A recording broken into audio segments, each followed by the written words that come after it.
I read where she cut filming short so you could actually talk to your birth mom. Oh yeah, they're good friends. How did it? But, okay, Jada's from that area. Jada's from Baltimore. Jada's like one of my best friends. Yeah, you know, we were real tight. Right. And she saw that something was wrong with me one day. I don't know how. You know people. Yeah, yes. And so we about to do the scene, and I'm laughing and joking. She said, "What's wrong with you?" I said, "What you talking about, man? Go ahead, girl." And she said, "Something's wrong with you. What's going on?" Right. I'm like, "What you talking about? What's going on?" She said, "Something's wrong." She said, "Come here. What's happening with you?" I'm like, "Girl, what are you talking about?" I said, "I just met my real mother for the first time." Wow. She said, "That's it. You guys, that's a wrap for the day. Go deal with that, man. You can't be exposed to that right now and be normal under no circumstances. Right. Go deal with that." So what was the conversation like with your? So how long? Cause you had never met your birth mother. Never. And so how old were you when this happened? I think I was probably about 34. So you have a conversation with your birth mother. How did that conversation start? It was hard. Cause she's like, "Hi, baby," and this and that. I was like, "This ain't my mother." Right. You know, instinctively. Right. In my gut, you ain't my mom. Right. You know what I mean? And so we talked, and it was really just kind of a how's the sunshine and that kind of thing. Right. It's really good to meet you. You know? And she's like, "Likewise, you know, stay in touch and that thing." Did you? Yeah, I did. But I went through a lot over that. Right. Because it triggered some stuff in me that was from so far back. Right. As long as I wasn't exposed to her, I never would have started experiencing the things I experienced inside. Mm-hmm. I started really experiencing like you anxiety? Man, like low sadness and anxiety, and like I started feeling really crappy, and I didn't expect it either because my mom never told me she was gonna do that. Right. My mom just said, "I got your mom on the phone, your real mom." Oh. And I found her randomly in the database because she worked at Housing and Urban Development. Right. So she saw her name and she said, "This can't be her," and it was her. Right. "You want to talk to her?" And I was like, "I don't know. I'm on the set now. I don't know." So what questions did you have? Why did you give me up? Why didn't you keep me? Did you ask it? We didn't get to it then. It wasn't until later. Mm-hmm. You know, we actually did therapy together. Wow. You know, and we actually got to the point where I remember going to visit. I saw the whole family, so I was filled with joy just to see people my color. Right. That looked like me, like all my little kids. We got the same little nose and everything, right? So that was good to see, but I went over there just to really visit the family. Right. Right. And on Easter. Mm-hmm. Easter was the day my natural brother lost his life. Okay. Died that day. Right. So I was like, let me just go over there, give love to that. You know, I'm a person of the world. Right. And so as they were doing the prayers, she's a Baptist minister. Okay. So she goes around the country, you know, doing that. And so she's going to say the prayers. And during the prayers, she started saying, Tommy was a hard baby to take care of. He had whelps all over his body, you know, and he would bleed off of those, and he'd cry a lot. What? It was hard to take care of it, and his mother stole him from me, and blah, blah, blah, blah. That's not the time for... Right. Oh, so man. I'm there. Sorry to hear that, Tommy. Yeah, man, that it hurt, but I'm Barbara Davidson's son now. Right? So I just took a deep breath, and I took over. I said, "You guys, I don't think today is about that." Right. You know, that was so long ago, and the world was so different back then. You know, I'm the person that I am now. You know, and who stole who from? It doesn't even matter. It's a miracle, really, because here I am. Right. Part of both of y'all. You see what I mean? Right. And this is the day that we should be thinking about our man. Right. His homegoing. Right. And after they dropped hands, I was like, I looked at my nephew, who I love so much, and my bigger brother, who remembered me being left. Only the two oldest ones remember me. Right. The rest of them are like, "You mean my brother's on Living Color? You crazy." Right. They were crying like, "Oh man, it's so good to see you." When I first met him, and it was on Christmas, my brother, like a big brother could do, you know this. Mm-hmm. He walked me to the elevator. He told me, "Look at me, right here. I'm your brother. Your big brother here.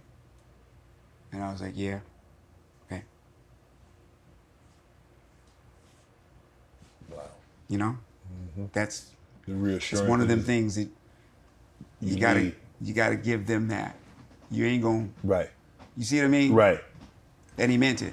Right. And I left out of there, and then one of her sisters, one of my mother's sisters, stopped me at the stairs and said, "Good for you. Good for you. Somebody need to tell her something." You know, I said, "Thank you."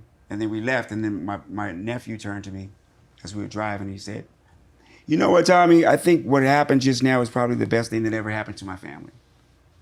You know? And I was able to convince her to come to therapy, you know, with my mother. And we did it, and that's when it all came out. Right. She was there in that kind of denial, and it was a family session. Right. So all families talk about their issues, and then they have a group of people that trust each other, that give feedback on what they heard. She was trying to place the blame on someone else other than where the blame should have been placed. Right, and everybody saying, Tommy, I'm named after her. She's a Right. country girl, Tommy Jean. Right. So my mother gave me her name. Right. Right.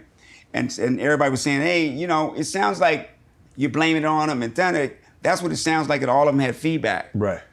So when it came back to her, it was like, it was something to watch. Wow. She started trembling, and she like went into like a seizure, like, you know, and she was on herself and threw up and all that stuff. And then they came back and got her together, and she came back to the room, and she told me what happened. Wow. She said, I was scared. She said, I was 19, I already had 4 kids. Wow. I was seeing a guy who was 50-something, who already had a family and he was rich. He was rich in country terms, because I'm from Greenville, Mississippi. Oh, okay. So if you're an undertaker, you know, you up with the, you know what I mean? Yeah. So I was his chick on the side, you know? And plus I got strung out on heroin. So I was out in the streets, I had the kids, and I was losing it, man. And I got scared. I got an opportunity to go to Detroit or to move the kids to Milwaukee. I just left you. I just put it out of my mind. You know, she was crying hysterically. And then I saw her in that state, and I was able to forgive her. Because I saw it. Right. But you dealt with some issues of your own. Did that traumatic experience play a role in what you ended up having to deal with and what you had to overcome? I think it was all of it. It was all of it. It was just my life up to that point, you know? And it was a meant to be process that I had to go through, you know, to get to know God a little bit better and get to know what his intention was for me. Okay. You know, I was going through like the bottom, you know, and I had dealt with everything, drugs, drink, all of it. And I was in my bedroom by myself in the dark. All my good friends were like gone. They're like, we can't watch this. Right. So my friend, God bless him and his family, Major Brown, they from Tulsa, Oklahoma. I never seen no black folks like that ever. I never met black people from the South. Y'all were a revelation to me. Y'all a whole different thing, man.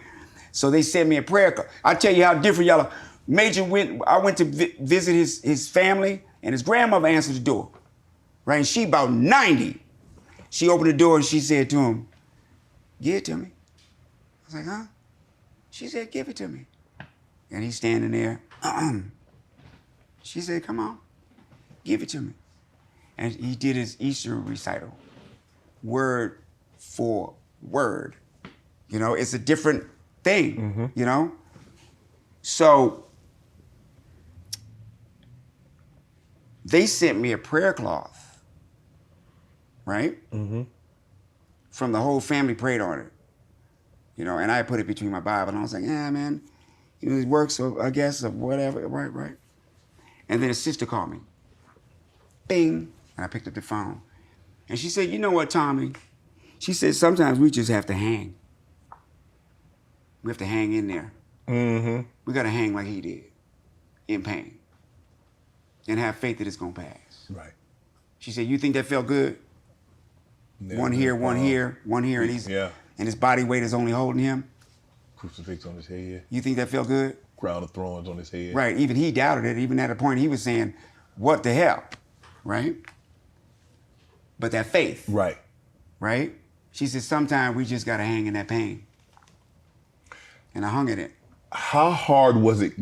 Look, I'm a firm believer it's a lot easier going through something in private. You're a public person and you're going through your addictions, a public figure in a public way. Did it make it more difficult? Did it make you ashamed? Did it make you withdraw? Actually, in ways it did, but it didn't. Because I got to the point where it didn't matter. It wasn't about that. It was about me. Right. It was about me being alive. Right. And me being able to enjoy what life has to give me. Right. Because I really didn't know. Right. My auntie told me, you ain't know no better. You know? Right. I remember going to her when I had a year sober. I said, Auntie, I got a year sober. She said, now don't you feel better? I said, yeah, I feel better. She said, that's all that matters, is that you feel better. And she said, I got to go to the store. You know? Right. So it was like one of those things where I had to dig in and do the work so that I can keep the life I have, but I had to realize that it was good in the first place. Right. You know, and there was a lot of stuff shrouding that stuff. Right. That's why I wrote the book. I wrote the book because if I can do it, Others can also. then others can. And if I be specific, that's why I don't go into specific, that's why I got my book. Because it's a one-on-one experience when you read it, so you can get to, and I also did the voiceover. Right. So you can really hear one-on-one, you know? Right. And that was my gift back to the good universe and to the God I know and to all the love that I got from all the people, Right. you know, that didn't even know me. You know, when I lived in the Midwest when I was a kid, I never heard the word nigger from no white person. White people ain't the same. They all don't think the same. They all don't hate us. I don't care what nobody says. I'm speaking from my experience. That's all you can speak from. Right? How can I become me and not know that as a fact? Right. Right? Right. So it just became a very important book for me because I realized that I can take all those experiences that I paid for, through sadness, through despair, and all of that, and let me put it in a book that they can grab and go through, and maybe they can compare what they're going through with what I was going through.